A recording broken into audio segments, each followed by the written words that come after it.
Hello and welcome to my channel. आप सभी का मेरे चैनल पर स्वागत है। आज फिर मैं आपके सामने एक नई वीडियो के साथ हूँ।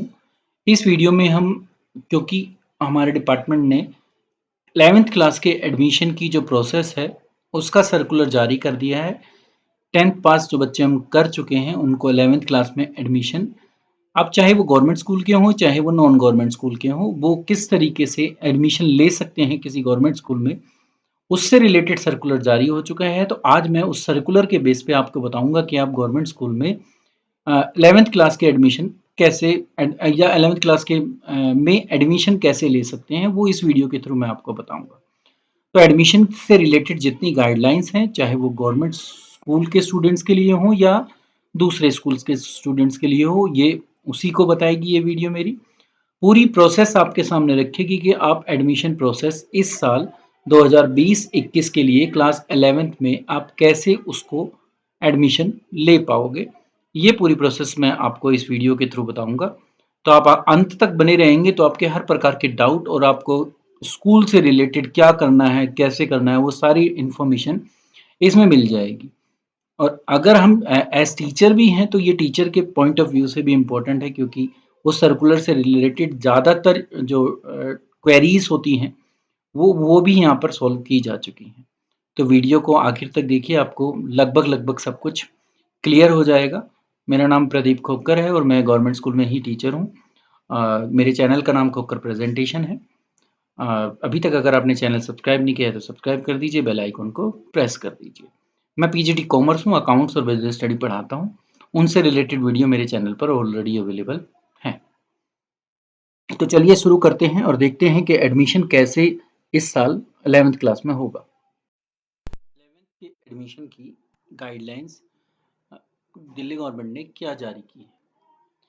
तो शुरुआत हम करेंगे कि 11th के स्कूल में, गवर्नमेंट स्कूल में कैसे एडमिशन मिलेगा वो मैं आपको बताऊंगा। सबसे पहले हम बात करेंगे परसेंटेज क्राइटेरिया की, कि परसेंटेज क्राइटेरिया क्या है। तो देखते हैं इस टेबल के माध्यम से पूरा परसेंटेज क्राइटेरिया। आप जो भी साइड ले सकते हैं। तो सबसे पहला ऑप्शन हम लेते हैं science with math. Science with math का मतलब है जो बच्चे साइंस लेना चाहते हैं और अपने कैरियर साइंस की फील्ड में आगे बढ़ाना चाहते हैं, उनके एटलीस्ट कम से कम 55% मार्क्स हो। एग्रीगेट का मतलब होता है टोटल परसेंटेज, बेस्ट 5 की। यहाँ आपको ये भी याद रखना है कि ये जो परसेंटेज देखी जा रही है ये बेस्ट 5 सब्जेक्ट में देखी जा रही है, मेन सब्जेक्ट नॉर्मली। बेस्ट 5 में आपके 55% मार्क्स हो और सब्जेक्ट की बात करें तो 3 सब्जेक्ट के मार्क्स देखे जाएंगे। इंग्लिश 50% हो। इस साल 2 मैथ थे हमारे, स्टैंडर्ड मैथ था और एक वैसा मैथ था जिसको हम पहले मैथ कहते थे, एक बेसिक मैथ था। तो बेसिक मैथ वाले साइंस नहीं ले सकते, ये आपको याद रखना है। जिसके पास स्टैंडर्ड मैथ था और उसमें 50% मार्क्स थे, वो ही साइंस साइड को चूज कर सकता है। और ऐसे ही साइंस जो एक एज सब्जेक्ट है उसमें भी हमारे 50% हो। तो इन 3 subject, English, standard math, science, इन तीनों में 50% मार्क्स हो। साथ ही साथ टोटल एग्रीगेट में 55% मार्क्स हो। अगर हम साइंस विदाउट मैथ की बात करते हैं तो परसेंटेज अभी भी जो है हमारी कितनी रहेगी, 55 ही रहेगी। इंग्लिश में भी 55 ही रहे। बट क्योंकि यहाँ अब मैथ नहीं है, तो स्टैंडर्ड मैथ हो या बेसिक मैथ हो, तो स्टैंडर्ड मैथ हो तो 40% मार्क्स पे भी आपको साइंस विदाउट मैथ मिल जाएगी। और अगर आपने बेसिक मैथ लिया था 10th में तो आपको 45% मार्क्स लाने पड़ेंगे। तो ये चेंज है, जो लास्ट ईयर ऐसा नहीं था, क्योंकि लास्ट ईयर सिर्फ मैथमेटिक्स एक ही सब्जेक्ट था। मार्क्स चाहिए आपको। इंग्लिश में 50, स्टैंडर्ड मैथ पढ़ा है तो 40%, और अगर बेसिक मैथ पढ़ा है तो 45% मार्क्स, एंड साइंस में 50%। अब अगर आप कॉमर्स की तरफ जाते हैं, कॉमर्स में अपना कैरियर आगे बढ़ाना चाहते हैं, तो आपको ओवरऑल परसेंटेज में तो 50% मार्क्स चाहिए। वही अभी भी ये बेस्ट 5 ही है, वो अलग नहीं होगा, वो हर में एक ही रहेगा सब साइड्स में। अब ओवरऑल आपके 50% हो, इंग्लिश में आपके 45 हो, 50 यहाँ थे, यहाँ पर कितने हो गए 45। आपने स्टैंडर्ड मैथ ले रखा हो, क्योंकि विद मैथ है तो आपके पास जहां भी आप मैथ का ऑप्शन लोगे तो आपको स्टैंडर्ड मैथ में 50% मार्क्स लाने ही पड़ेंगे। सोशल साइंस में 45%। तो इंग्लिश और सोशल साइंस में 45% और स्टैंडर्ड मैथ में 50% अगर आप कॉमर्स विद मैथ लेना चाहते हैं तो। और अगर आप कॉमर्स विदाउट मैथ लेना चाहते हैं तो 50% अभी भी ओवरऑल 50% ही है बेस्ट 5 में। आपके इंग्लिश में या हिंदी में 45% मार्क्स हो और सोशल साइंस में 45% मार्क्स हो। मैथ यहाँ से हट गया। तो अगर आप कॉमर्स विदाउट मैथ जाते हैं तो आपका मैथ एज सब्जेक्ट नहीं रहेगा, क्राइटेरिया नहीं कैलकुलेट किया जाएगा जब आपको एडमिशन दिया जाएगा। और मैं आपको क्योंकि एक कॉमर्स का ही टीचर हूं तो मैं आपको ये बता सकता हूं कि आप अगर विद मैथ भी और विदाउट मैथ भी कॉमर्स लेते हैं तो उसकी इक्विवेलेंट वैल्यू है जो कॉमर्स विद मैथ की है। डिफरेंस क्या आता है, जब आप ग्रेजुएशन में जाते हो तो बीकॉम ऑनर्स जो होती है वो नहीं मिलती बस आपको, बाकी कहीं पर इसका कोई इम्पैक्ट नहीं पड़ता। दोनों इक्वली इम्पोर्टेंट है, दोनों में कोई डिफरेंस नहीं है। अब बात आती है कि ह्यूमैनिटी, ह्यूमैनिटी का मतलब आर्ट साइड। आर्ट्स का क्राइटेरिया क्या है, लास्ट ईयर भी यही था कि आप पास होने चाहिए, तो वही अभी भी है कि student must have been declared pass by the CBSE. First यही है कि आप पास हो। दूसरा ये है कि अगर आप एक इकोनॉमिक्स सब्जेक्ट के रूप में लेना चाहते हैं तो आपके 45% मार्क्स एग्रीगेट में हो, मतलब कि टोटल हो। यहाँ पर टोटल की कंडीशन अड़ जाती है कि आपको 45% मार्क्स लाने ही पड़ेंगे जब आपको इकोनॉमिक्स एक मेन सब्जेक्ट के रूप में मिल सकता है।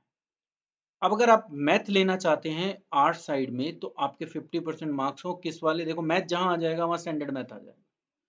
तो अगर आप विद मैथ आर्ट साइड करना चाहते हैं तो आपको 50% स्टैंडर्ड मैथ में नंबर चाहिए ही चाहिए। नॉर्मली ये ऑप्शन बहुत कम स्कूलों में है हमारे। इकोनॉमिक्स का है तो अगर आप इकोनॉमिक्स पढ़ना चाहते हैं तो आपके कम से कम टोटल परसेंटेज जो है वो 45% हो तो आप इकोनॉमिक्स के लिए एलिजिबल हो जाओगे। जितने भी गवर्नमेंट स्कूल के स्टूडेंट हैं जो पहले से गवर्नमेंट या गवर्नमेंट एडेड स्कूल में थे या किसी फीडर स्कूल से बिलोंग करते हैं, तो अगर आप पास हैं तो आपको ह्यूमैनिटी में तो एडमिशन मिल ही जाएगा, वहां पर आपको कोई भी मना नहीं करेगा अगर आप 10th पास हैं। डिपेंड, क्राइटेरिया यही रहेंगे, एडमिशन के क्राइटेरिया चेंज नहीं होंगे साइड के, बट आपको एडमिशन मिल जाएगा एटलीस्ट ह्यूमैनिटी में अगर आप पास कर चुके हैं तो।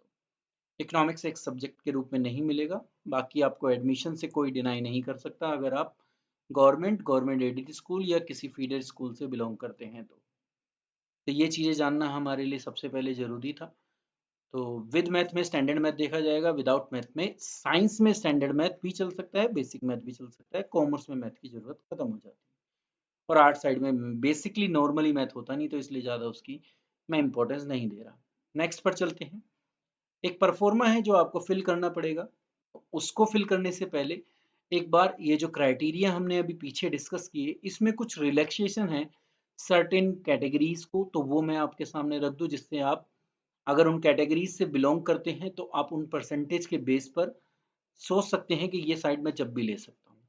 तो सबसे पहला रिलैक्सेशन ये है कि 5% मार्क्स, याद रखिएगा 5% marks in any one of the three subject. तीन सब्जेक्ट जो हमने अभी देखे साइंस के अंदर वो क्या है, इंग्लिश, साइंस और मैथ। कॉमर्स में क्या है, इंग्लिश, मैं अगर विथ मैथ ले रहे हो तो मैथ और सोशल साइंस, और विदाउट मैथ हो तो इंग्लिश, हिंदी या सोशल साइंस। इनमें से किसी एक में आपको 5% की रिलैक्सेशन मिल सकती है अगर आप इन जो है कैटेगरी से बिलोंग करते हो। ऐसे ही अगर इकोनॉमिक्स लेना चाहते हो तो वहाँ क्योंकि एक सब्जेक्ट के रूप में नहीं देखा जाता तो ये रिलैक्सेशन उनको नहीं है, वहाँ पे वहाँ 45% ही है। अगर आप S C S T minority OBC non creamy layer, मतलब बनता ही नॉर्मली नॉन क्रीमी लेयर के लिए है, पर ये वर्ड यूज किया जाता है क्योंकि ओबीसी क्रीमी लेयर वाले भी हो सकते हैं जिनकी इनकम जो सर्टेन लिमिट जो डिपार्टमेंट ने या गवर्नमेंट ने डिसाइड की है जब उससे ऊपर होती है तो, पर जिसके पास ओबीसी सर्टिफिकेट है वो नॉन क्रीमी लेयर का ही होगा। कश्मीरी माइग्रेंट अगर हैं तो किसी एक सब्जेक्ट में, देखिए साइंस और कॉमर्स के लिए ये ज़्यादा इंपॉर्टेंट है, तो साइंस, इंग्लिश या मैथ में से किसी भी एक में 5% की रिलैक्सेशन मिल सकती है अगर आप इन कैटेगरी से बिलोंग करते हो। सिर्फ एक सब्जेक्ट में ओवरऑल परसेंटेज 55 ही रहेगी, कॉमर्स वालों के लिए वो 50 ही रहेगी। एक इंडिविजुअल सब्जेक्ट में किसी भी एक में और वो भी वो आप 5% कम कर सकते हैं। ऐसे ही जो स्टूडेंट फर्स्ट, सेकंड या थर्ड पोजीशन नेशनल गेम पर, अगर उन्होंने अपने स्कूल को नेशनल गेम में रिप्रेजेंट किया है, तो वो लोग भी जो हैं, अगर उन्होंने वहां पे first, second, third position gain की है, तो वो 5% रिलैक्सेशन उनको भी मिलेगी। तो ये दो कैटेगरीज हैं जिनके लिए 5% का रिलैक्सेशन है। इसके अलावा जो रिलैक्सेशन आती है वो आती है स्पेशली एबल्ड स्टूडेंट जो होते हैं हमारे, उनको 5% की रिलैक्सेशन है, और ये सारे सब्जेक्ट में है। तो ये डिफरेंस है यहाँ पर। तो स्पेशली एबल के लिए 5% की जो रिलैक्सेशन है वो हर सब्जेक्ट में है, जिस भी वो पर्टिकुलर स्ट्रीम में एडमिशन लेना चाहते हैं। तो ये उनके लिए जरूरी है इंफॉर्मेशन, इसलिए मैंने यहाँ पे रखी है। एक चीज आपको नोट करने की है, जो जो भी क्राइटेरिया हम ऊपर पढ़ के आए हैं, चाहे वो परसेंटेज के क्राइटेरिया हो, चाहे रिलैक्सेशन के क्राइटेरिया हो, ये जितने भी हमारे रेगुलर स्टूडेंट हैं गवर्नमेंट स्कूल या क्या कहते हैं गवर्नमेंट एडेड, या इवन कहें हम प्राइवेट स्टूडेंट्स के लिए भी क्राइटेरिया यही रहेंगे। अभी जो देखो हम दो चीज पढ़ते हैं, गवर्नमेंट स्टूडेंट जो होते हैं वो प्लान एडमिशन में आते हैं, ठीक है, और जो नॉन गवर्नमेंट स्टूडेंट होते हैं वो नॉन प्लान में आता है। तो percentage criteria plan non plan सब के लिए एक जैसा है। बट ये जितनी भी चीजें हमने अभी तक पढ़ी है सिर्फ रेगुलर स्टूडेंट के लिए हैं, जो एनआईओएस जो हमारा डिपार्टमेंट कराता है वहां से 10th, उनके लिए ये एप्लीकेबल नहीं होते। वो साइंस और कॉमर्स नहीं ले पाएंगे, उनके लिए हम आगे पढ़ेंगे कि वो क्या कर सकते हैं अगर उन्होंने 10th पास की है, तो वो कैसे एडमिशन ले सकते हैं गवर्नमेंट स्कूल में। एडमिशन उनको भी मिलता है, तो वो हम आगे आगे अपनी वीडियो में देखेंगे कि एनआईओएस के लिए क्या है। तो जितने भी हमारे रेगुलर स्टूडेंट हैं उनके लिए ही ये रूल एप्लीकेबल होता है। अब एक परफॉर्मा है जो आपको फिल करना पड़ेगा स्कूल में जाकर, और आप ये स्कूल में भी फिल कर सकते हो, ऑनलाइन भी अवेलेबल है। वो अभी मैं डिटेल बताऊंगा कैसे, पर ये उसका एक परफॉर्मा मैंने आपके सामने रखा है। ये ऑप्शन फॉर्म है कि आप कौन सी साइड लेना चाहते हो, उसका ये ऑप्शन फॉर्म है जो आपको फिल कर कर किसी भी वे में, डिजिटल वे में या बाय हैंड, आपको उस पर्टिकुलर स्कूल में सबमिट करना है। नाम आपका जो भी नाम है आप नाम लिखेंगे, आप अपनी स्टूडेंट आईडी लिखेंगे, क्योंकि अभी प्लान एडमिशन के लिए ही बात चल रही है। लोन नॉन प्लान के लिए भी होगा तो वो स्टूडेंट आईडी के कॉलम को ब्लैंक छोड़ देंगे क्योंकि उनकी नहीं होती। अभी हम प्लान एडमिशन के लिए ये परफॉर्मे की बात कर रहे हैं। क्लास 10th सीबीएसई का जो भी बोर्ड रोल नंबर है वो आपको लिखना पड़ेगा, और जो आप साइड चाहते हो उसकी चॉइस। साइंस विद मैथ चाहते हो, टिक मार्क लगा दो। कॉमर्स विद मैथ चाहते हो, टिक मार्क लगा दो। ह्यूमैनिटी विद इकोनॉमिक्स चाहते हो, tick mark. Humanity with skill subject चाहते हो। साइंस विदाउट मैथ चाहते हो, कॉमर्स विदाउट मैथ चाहते हो, ह्यूमैनिटीज विदाउट इकोनॉमिक्स चाहते हो, ह्यूमैनिटी विदाउट स्किल सब्जेक्ट चाहते हो। तो जो भी आप ऑप्शन चाहते हो वो आप यहाँ पर टिक लगा सकते हो। एक से ज़्यादा टिक भी लगा सकते हैं क्योंकि मेरिट लगेगी हर स्कूल के अंदर। तो अगर आप एक मेरिट में ना आए तो आप दूसरे में आपका एडमिशन हो जाए, तो इसलिए आप एक से ज़्यादा भी टिक मार्क यहाँ पर लगा सकते हो। फिर आपको वो सब्जेक्ट लिखने पड़ेंगे जो एक पर्टिकुलर साइड के लिए ज़रूरी है। तो 3 सब्जेक्ट आपको बताए गए हैं, तो आप तीनों को उनको यहाँ फिल कर दीजिएगा। अगर साइंस के लिए आप इंटरेस्टेड हैं तो इंग्लिश, मैथमेटिक्स एंड साइंस, और अगर आप कॉमर्स के लिए हैं तो इंग्लिश, अगर विद मैथ तो मैथ और सोशल साइंस, वो 3 सब्जेक्ट लिखेंगे। और बाकी के लिए ह्यूमैनिटीज़ के लिए आपको पता ही है, आपके पास जितने कॉलम बने हुए हैं आप उसमें अपने सब्जेक्ट तो लिख सकते हैं और उनकी परसेंटेज भी लिख सकते हैं। बाकी आपकी मार्कशीट उसके साथ अटैच है तो वो वहाँ से हो जाएगा। आपके साइन होंगे और आपके पेरेंट्स के साइन होंगे। साथ ही साथ ये एक्नॉलेजमेंट आपको वहाँ से मिलेगी जिस स्कूल में आप जमा कराओगे। अगर आप डिजिटल फॉर्म में जमा कराते हो तो एक्नॉलेजमेंट भी डिजिटल वे में आएगी कि आपने इस साइड के लिए फॉर्म को चूज़ किया है। तो नॉर्मली हम एक ही साइड के लिए जाते हैं, या तो साइंस विद मैथ या साइंस विदाउट मैथ के लिए जाएंगे, या कॉमर्स विद मैथ या कॉमर्स विदाउट मैथ के लिए जाते हैं। तो जो भी आप है, जो ऑप्शन आप देना चाहते हो गौर स्कूल को वो आप ऑप्शन दे सकते हो। फिर स्कूल जो भी आपकी एलिजिबिलिटी बनती है उसके अकॉर्डिंग आपको एडमिशन देगा। तो ये ऑप्शन फॉर्म फिल करना जरूरी है, ये प्लान के लिए भी जरूरी है, नॉन प्लान के लिए भी जरूरी होगा। तो ये सबको ही फिल करना होता है क्योंकि इसी के बेस पर मेरिट बनेगी आगे जब जो लिस्ट लगेगी। तो अभी सिर्फ प्लान एडमिशन की बात हुई है, नॉन प्लान के लिए भी यही प्रोसीजर फॉलो होगा। नेक्स्ट पर चलते हैं और देखते हैं आगे आपके लिए क्या इन्फॉर्मेशन है। तो कुछ पॉइंट जो आपके लिए बहुत इंपॉर्टेंट है, जो आपको समझना जरूरी है, और अगर आप एडमिशन इंचार्ज हो किसी स्कूल में तो उनके लिए भी बहुत इंपॉर्टेंट है, जो टीचर हमारे एडमिशन करते हैं वो। इसमें ये है कि ऑप्शन फॉर्म जो है, आप वो चॉइस ऑफ स्ट्रीम जो हमने मैं अभी देखा पीछे, ये आप भेज सकते हो to all the concern student through WhatsApp और ईमेल। तो टीचर जो एडमिशन इंचार्ज हैं वो इसको थ्रू व्हाट्सएप और ईमेल के थ्रू भी आप जो बच्चे हैं, जो प्लान, क्योंकि प्लान की बात अभी चल रही है, मतलब कि government school, government aided school और फीडर स्कूल की बात चल रही है, तो आप उनको ये ऑप्शन फॉर्म थ्रू व्हाट्सएप और ईमेल भेज सकते हैं और वो बच्चे इनको व्हाट्सएप या ईमेल से भी रिसीव कर सकते हैं। और हार्ड कॉपी के रूप में भी अगर आप चाहो तो प्रिंट आपको मिल जाएगा, क्योंकि ये सर्कुलर हमारी वेबसाइट पर अवेलेबल है, तो वहां से भी बच्चे भी इसको निकाल सकते हैं।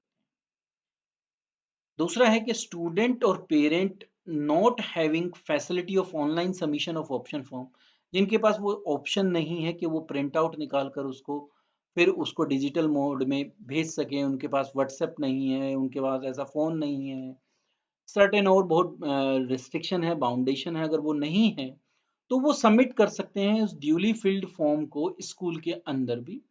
तो वो स्कूल जाकर भी इस फॉर्म को जमा करा सकते हैं। ऐसे जितने भी स्टूडेंट्स होंगे उनको स्कूल जो है अलग अलग स्लॉट में बुलाएगा, क्योंकि जिससे सोशल डिस्टेंसिंग मेंटेन रहे। ठीक है, आज का समय आपको पता ही है किस टाइप का चल रहा है, तो इसमें इस पैंडेमिक सिचुएशन के अंदर हम सोशल डिस्टेंसिंग को जितना अच्छा फॉलो करेंगे वो हम सबके लिए क्या होगा, हेल्थी रहेंगे, हम स्वस्थ रहेंगे तो फायदेमंद रहेगा। Student having printing and online submission facility, जिसके पास प्रिंट की सबमिशन फैसिलिटी है, प्रिंट निकालने की, ऑनलाइन उसको सबमिट कर सकता है वो व्हाट्सएप या मेल के थ्रू, तो वो उसको सेंड स्कैन कर कर उसको एक पर्टिकुलर स्कूल को भेज सकता है, जिस स्कूल में वो भरना चाहता है, व्हाट्सएप के थ्रू भी, ईमेल के थ्रू भी उस हेड ऑफ द स्कूल को वो भेजा जा सकता है। आगे अगर हम चलें तो आगे ये है कि जो फीडर स्कूल हैं, फीडर स्कूल स्टूडेंट, जो फीडर स्कूल का मतलब है कि ऐसे प्राइवेट स्कूल या ऐसे गवर्नमेंट स्कूल, गवर्नमेंट तो बहुत कम है क्योंकि मिडिल स्कूल हमारे यहाँ बहुत कम है, प्राइवेट स्कूल ही ज़्यादा हैं, तो जो 8 तक के चलते हैं उनको जो एफिलिएशन मिला हुआ है वो 8 तक मिला हुआ है, तो वो फिर किसी ना किसी गवर्नमेंट स्कूल जो पास में होता है उससे अटैच हो जाते हैं। तो ये इन्फॉर्मेशन उनके लिए है। तो फीडर स्कूल स्टूडेंट को अपना जो ऑप्शन फॉर्म है वो अपने पेरेंट्स स्कूल में जमा कराना पड़ेगा, जहाँ से उन्होंने 10th पास की है, और उसके बाद वो फॉर्म जो है उस पेरेंट स्कूल को जो है फीड मतलब उस स्कूल में जमा करना है जहाँ जो उसमें उनके फीडर में लगा हुआ है। अगर किसी स्कूल में स्टूडेंट ज़्यादा हो जाते हैं, मतलब उसके पास सीट सेक्शन कम है और बच्चे ज़्यादा अप्लाई कर सकते हैं, तो ऐसे स्कूल के जो हेड हैं वो उस पर्टिकुलर जो डाटा है जो ज़्यादा बैठ रहा है उसका, वो दूसरे स्कूल जो पास में है उसको अलॉट करने के लिए जो हमारे ऑफिसर हैं डीडी डिस्ट्रिक्ट में जो बैठते हैं उनके पास वो डाटा चला जाएगा। तो ये सिर्फ एडमिशन इंचार्ज के लिए है, स्टूडेंट्स के लिए इसका कोई यूज़ नहीं है। तो अगर ऐसा भी होता है तो हम ये करके उनको दूसरे बच्चों को दूसरे स्कूल में भी एडमिशन दिला सकते हैं। फिर वहीं पर उनका सारा डाटा पहुंच जाएगा। एसएलसी जो निकलेगी वो भी फिर उसी के अकॉर्डिंग निकलेगी। तो जो फीडर स्कूल हैं उनके लिए एसएलसी की प्रॉब्लम बहुत बार आती है। तो SLC of the student may be generated at feeder school when the parent school का मतलब जहाँ वो बच्चे जा रहे हैं, फीडर स्कूल जहाँ से वो आ रहे हैं, प्रोविजनली एडमिट स्टूडेंट ऑनलाइन वो उसको एडमिट कर लेगा। जब वो उसको एडमिट कर लेगा तो therefore all the head of the parent school जो हैं वो डायरेक्ट करेंगे कि उनको पहले एडमिशन दिया जाए प्रोविजनली, उसके बाद फीडर स्कूल जो है उनकी एसएलसी निकालेगा, वो उस पेरेंट स्कूल को 40 भेजेगा उस with certified copy of marksheet. ठीक है, जिससे पेरेंट स्कूल का ऑफलाइन या ऑनलाइन दोनों ही वे में उसका एडमिशन कर सके। तो प्रोविजनली भी एडमिशन मिल सकता है, आप ऑप्शन फॉर्म फिल कर कर जमा करा सकते हैं। तो पेरेंट स्कूल का मतलब जिस स्कूल में वो एडमिशन लेना चाहते हैं आप वहीं पर करें। तो आपको जहाँ से आपने 10th पास की है आपको वहाँ जाकर फॉर्म फिल नहीं करना। आप जिस स्कूल में 11th में एडमिशन लेना चाहते हैं जो आपका फीडर स्कूल है उस स्कूल में आपको जाकर फॉर्म जमा करना है। पेरेंट स्कूल का मतलब ये हुआ। तो यहाँ पर जो लिखा था वो गलत था, वो सही नहीं था। आपको पेरेंट स्कूल में जाकर जमा कराना है जहाँ पर आप एडमिशन लेना चाहते हो, वो फिर आपको प्रोविजनली एडमिशन दे देंगे और उसके बाद आपकी एसएलसी फीडर स्कूल से वहाँ पर पहुँच जाएगी। अब एनआईओएस बच्चे जो मैं आपको कह रहा था कि एनआईओएस बच्चों के लिए वो क्राइटेरिया एप्लीकेबल नहीं है, तो उनके लिए क्या है, जितने भी बच्चे ऐसे हैं जिन्होंने 10th पास की है NIOS के थ्रू और उनके 55% या उससे ज़्यादा मार्क्स हैं, तो वो एलिजिबल हैं ह्यूमैनिटी मतलब कि आर्ट साइड लेने के लिए बिना स्किल सब्जेक्ट के। तो एक चीज़ यहाँ से क्लैरिफाई आप कर लीजिए कि जो भी बच्चा NIOS का है उसको सिर्फ आर्ट साइड मिल सकती है, साइंस और कॉमर्स उसको नहीं मिलेंगी। तो कॉमर्स और साइंस के लिए वो एलिजिबल नहीं है। आर्ट साइड मिलेगी बिना स्किल के 55%। तो जिस स्कूल में स्किल सब्जेक्ट नहीं है वहाँ आपको एडमिशन नहीं मिलेगा, अगर आपके 55% से कम नंबर हैं तो।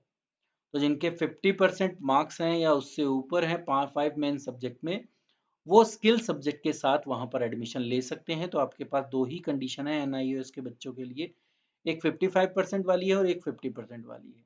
तो 50% से ऊपर हैं तो आप विद स्किल सब्जेक्ट एडमिशन ले सकते हैं। जिन स्कूल में स्किल सब्जेक्ट के हैं वो ही आपको एडमिशन देंगे, और अगर आपके 55 और उससे ऊपर हैं तो आप फिर किसी भी स्कूल में एडमिशन ले सकते हैं, वहाँ पर चाहे स्किल सब्जेक्ट हो और चाहे नहीं हो, वो फिर आपके ऊपर ऑप्शन है। ठीक है, तो स्किल सब्जेक्ट के बिना अगर आप आर्ट साइड करना चाहते हैं NIOS वाले बच्चे, तो उनके लिए 55% मार्क्स कम से कम होने चाहिए। विद स्किल सब्जेक्ट 50% से भी काम चल जाएगा। तो ये था NIOS के बच्चों के लिए। अब जो नेक्स्ट डायरेक्शन है वो है कि दो टाइप के हमारे एडमिशन होते हैं। मैंने आपको बताया था एक प्लान एडमिशन है जिससे रिलेटेड सर्कुलर इशू हुआ है। तो प्लान एडमिशन वो होते हैं जिन्होंने क्लास 10th जो है किसी गवर्नमेंट स्कूल से, गवर्नमेंट एडेड स्कूल से या किसी फीडर स्कूल से पास आउट की है डायरेक्टरेट ऑफ एजुकेशन के, तो वो हमारे प्लान एडमिशन कहलाते हैं और उनको हमें एडमिशन पहले देना होता है। नॉन प्लान एडमिशन कौन से होते हैं? जिन्होंने इन स्कूलों से 10th पास नहीं की, तो वो सारे ही क्या कहलाएंगे? हमारे नॉन प्लान एडमिशन कहलाएंगे, चाहे वो प्राइवेट स्कूल हो चाहे वो दूसरा बोर्ड हो, वो सब बच्चे हमारे नॉन प्लान एडमिशन में होते हैं। परसेंटेज क्राइटेरिया उनके लिए भी सेम रहेगा। प्रोसेस में ऑप्शन फॉर्म उनको भी फिल करना पड़ेगा, पर वो बाद में होंगे, पहले प्लान एडमिशन होते हैं। तो ये होते हैं हमारे दो टाइप के एडमिशन। तो नॉन प्लान एडमिशन का मतलब वो बच्चे जो प्राइवेट स्कूल से हैं, दूसरे बोर्ड से हैं। प्लान एडमिशन का मतलब जो government school, government aided school या फीडर स्कूल के बच्चे हैं, उनको हम प्लान एडमिशन में काउंट करते हैं। एक चीज और इसमें जो सबसे बड़ी इशू आता है वो हर बार ये आता है, जो भी बच्चा जिसने जहां से 10th पास की है उसको सबसे पहले वहीं पर 11th में एडमिशन लेना पड़ेगा। तो उसको पहले एडमिशन अपने उसी स्कूल में लेना पड़ेगा जहां से उसने 10th पास की है। उसके बाद वो ट्रांसफर के लिए अप्लाई कर सकता है और किसी और दूसरे स्कूल में जा सकता है। तो उसका ट्रांसफर तो हो सकता है, उसको डायरेक्ट किसी और दूसरे स्कूल में एडमिशन नहीं मिलेगा, अनलेस एंड अदरवाइज जो कंडीशन दूसरी है तो वो फीडर स्कूल के रूप में जहां भी अटैच होगा उसको मिलेगा। जैसे किसी स्कूल के पास अगर स्किल सब्जेक्ट वाले सब्जेक्ट नहीं है, या कह सकते हैं कि उनके स्कूल में साइंस ही नहीं है और बच्चा साइंस लेना चाहता है 10th पास करने के बाद उनके स्कूल का, तो उसको फिर दूसरे स्कूल में जाना पड़ेगा। तो वो अपने यहाँ उसको एडमिशन पहले देंगे, उसके बाद उसका ट्रांसफर जाएगा उस स्कूल में जिसमें वो जाना चाहते हैं। तो एक ये चीज़ जरूर आप याद रखना 10th की क्लास के बच्चे, कि आपको सबसे पहले अपने स्कूल में एडमिशन लेना पड़ेगा, बाद में आपका एडमिशन दूसरे किसी स्कूल में ट्रांसफर बेसिस पर हो सकता है। तो आप वहाँ फॉर्म भी फिल कर देंगे तो आपका जब तक एडमिशन नहीं होगा, जब तक आप अपने स्कूल में पहले एडमिशन ना ले और ट्रांसफर अपना ना करा लें। तो ये बहुत इंपॉर्टेंट डायरेक्शन थी, आपको देनी जरूरी थी, तो इसलिए मैंने आपको बताया। बच्चे इसमें कंफ्यूज रहते हैं, कई जगह हमारे टीचर्स भी कंफ्यूज रहते हैं।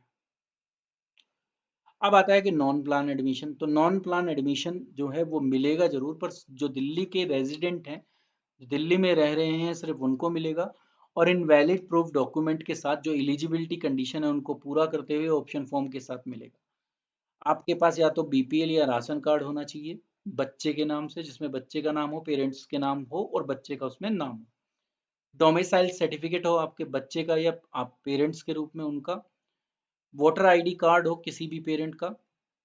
इलेक्ट्रिसिटी वाटर एमटीएनएल बिल हो पेरेंट्स के नाम का, जो दिल्ली का आप एड्रेस दिखा रहे हो उसका। बैंक पोस्ट ऑफिस पासबुक हो किसकी, बच्चे की। ये जरूरी है क्योंकि इसको कंपलसरी बना दिया गया है, तो ये जरूर चाहिए। या पेरेंट्स की भी एड्रेस प्रूफ के रूप में। आधार कार्ड बच्चे का हो या पेरेंट्स का हो। पासबुक हो बच्चे की या पेरेंट्स की हो दिल्ली के एड्रेस पर। और या ड्राइविंग लाइसेंस हो पेरेंट का दिल्ली के एड्रेस पे। तो वो बच्चे एड्रेस प्रूफ में इन चीजों में से किसी भी एक को एज डॉक्यूमेंट्री एविडेंस लगा सकते हैं। बच्चे का बैंक अकाउंट ओपन मांगा जाता है, होना चाहिए, क्योंकि आजकल जो भी सब्सिडीज हैं, जो भी आपको मिलता है स्कॉलरशिप वगैरह, वो सब अकाउंट में जाता है, तो उसके लिए बैंक अकाउंट ओपन कराना नेसेसरी होता है। तो वो एक दो चीज़ें चाहिए आपको, एक दिल्ली का वैलिड रेजिडेंस प्रूफ और दूसरा आपके पास बच्चे का बैंक अकाउंट। तो ये चीज़ थी, जब इसके बेस पर आप नॉन प्लान के रूप में भी एडमिशन ले सकते हैं। मतलब कि आप गवर्नमेंट स्कूल से अगर आपने 10th पास नहीं की है दिल्ली गवर्नमेंट के, या गवर्नमेंट एडेड स्कूल से, और या फीडर स्कूल जो होते हैं प्राइवेट, उनसे अगर आप बिलोंग नहीं करते तो भी आप 11th में एडमिशन ले सकते हैं। तो ये हमारे टॉपिक थे आज के, जिसके बेस पर, तो ये थी वो सारी प्रोसेस जिसके थ्रू आप 11th क्लास में एडमिशन ले सकते हैं और अपने भविष्य को उज्जवल बनाने की तरफ एक कदम आगे बढ़ा सकते हैं।